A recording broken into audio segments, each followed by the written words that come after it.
এই তুমি সেই রাফি না, যে কিনা 8 বছর আগে ধর্ষণ করার চেষ্টায় জেলে গিয়েছিলে? পিছন থেকে এমন কথা শুনে একটু বিরক্ত হয়ে ঘুরে দেখি আমার পাশের বাসা সেই শফিক চাচা। তারপর একটু মুস্কি হেসে উত্তর দিলাম, হ্যাঁ চাচা, আমি সেই রাফি। কেমন আছেন চাচা? শফিক চাচা বলল, আমি কেমন আছি তা তোমার না জানলেও চলবে, আগে বলো তোমার কি অবস্থা? জেলের ভাত খেয়ে কি এই 8 বছরে কিছু শিক্ষা হলো না, আবার ওই আগের মতোই আছো? শফিক চাচার এমন কথা শুনে থমকে গেলাম। এই শফিক চাচা আমার এত ভালোবাসতো যে তার বাড়িতে যদি ভালো কিছু রান্না হতো তবে সে আমাকে না দিয়ে খেত না। আর সেই শফিক চাচা আজ আমাকে এমন কথা বলতে পারলো? তারপর আমি মাথা নিচু করে আসি। তারপর শফিক চাচা বলে ওঠে, কিছু বলছো না যে? নাকি জেলে থেকে কান দুইটাতেও শুনতে পাও না? তারপর একটি দীর্ঘ নিঃশ্বাস নিয়ে বললাম, জি চাচা, ভালো আছি, আপনি কেমন আছেন? শফিক চাচা বলল, আমি তো ভালোই আছি। তা কবে জেল থেকে ছাড়া পেলে, নাকি জেল থেকে পালিয়েছো? শফিক চাচার এমন কথা শুনে যেন কান্না পাচ্ছে, কিন্তু ধরে রেখেছি। এই সেই শফিক চাচা যে কিনা আমার বন্ধুর চেয়ে কোন অংশে কম ছিল না, এমনকি মাঝে মাঝে আমার সাথে মাঠে গিয়ে খেলতো। আমার একটু শরীর খারাপ হলে নিজে অফিস না গিয়ে আমার সাথে থাকতো, সবসময় নিজের আপন ছেলের মতো ভালোবাসতো। তিনি আমাদের এলাকার একজন গণ্যমান্য মানুষ ছিলেন, আর তিনি আমারে সবচেয়ে বেশি ভালোবাসতেন, যেটা বলার বাইরে। আর তিনি এই 8 বছরে এত পরিবর্তন হয়ে গেল, এক মিথ্যা মামলায় কিনা আমাকে পুরো পৃথিবীর কাছে বিশাল এক অপরাধী বানিয়ে দিল। তারপর শফিক চাচাকে বললাম, চাচি কেমন আছে? চাচির শরীর ভালো আছে তো? হ্যাঁ ভালো আছে। তা বললে না তো, কবে জেল থেকে এসেছো? কালকে দুপুরে ছাড়া পেয়েছি। ও তা ভালো, এখন অন্তত ভালো হয়ে যাও, নাকি আবার আগের মতোই ওসব করবে? রাফি নিশ্চুপ।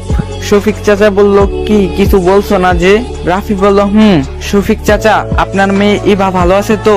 এই কথা বলার পর শফিক চাচা যেই কথা বলল তা শুনে আমি ভীষণ অবাক হয়ে যাই। তিনি বললেন, কেন, একবার নিজের মামাতো বোনের সাথে হয়নি, এবার আমার মেয়ের দিকে কোন নজর দিচ্ছিস? আমি শুধু অবাক হয়ে থাকলাম যে শফিক চাচার মেয়েকে আমি নিজের বোনের চোখে দেখি, আজ কিনা শফিক চাচা এমন কথা বলতে পারলো। আমি শুধু নীরবে সব শুনলাম, আর নিজের চোখের পানি ধরে রাখতে পারলাম না। চোখ থেকে 2 ফোঁটা পানি বের হয়ে আসলো। তারপর শফিক চাচা বলে ওঠে, তোমাকে আমি এত ভালোবাসতাম, এত তোমাকে ভালো জানতাম, আর তুমি এই প্রতিদান দিলে? তখন আমি কান্নার স্বরে বললাম, চাচা বিশ্বাস করেন, আমি এসব কিছুই করিনি, আমাকে ফাঁসানো হয়েছে। শফিক চাচা বলল, ব্যাস অনেক হয়েছে, তুমি কিছু না করলে তো তোমাকে ফাঁসিয়ে অনেক বড় কাজ করা হয়ে যাবে। তোমার এসব কথা আমি আর শুনতে চাই না। তারপর আমি নিজের মতো করে চুপ থাকি। তারপর আবার শফিক চাচা বলে ওঠে, তা কোথায় থাকবে শুনি?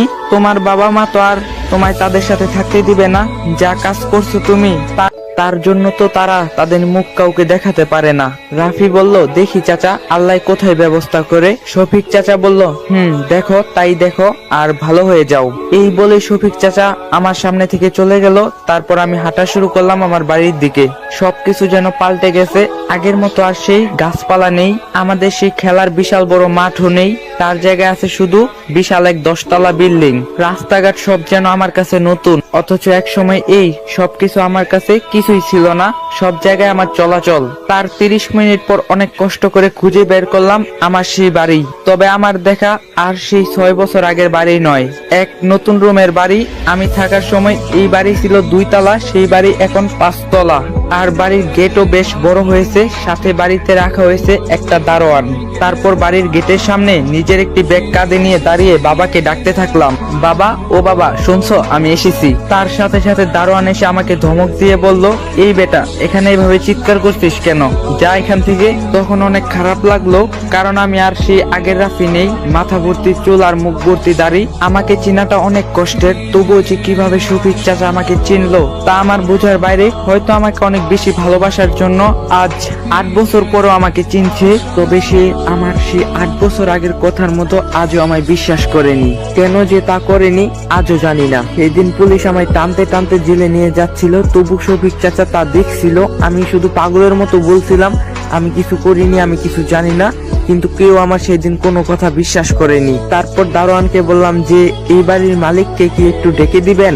দারোয়ান বলল, কেন, আপনি কে? আর এই অসময় স্যারকে ডাকলে স্যার ভীষণ রাগ করবে, আপনি বরং পরে আসবেন।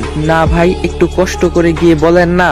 দারোয়ান বলে, আরে ভাই, আজব লোক তো, বলছি না এখন ডাকতে পারবো না।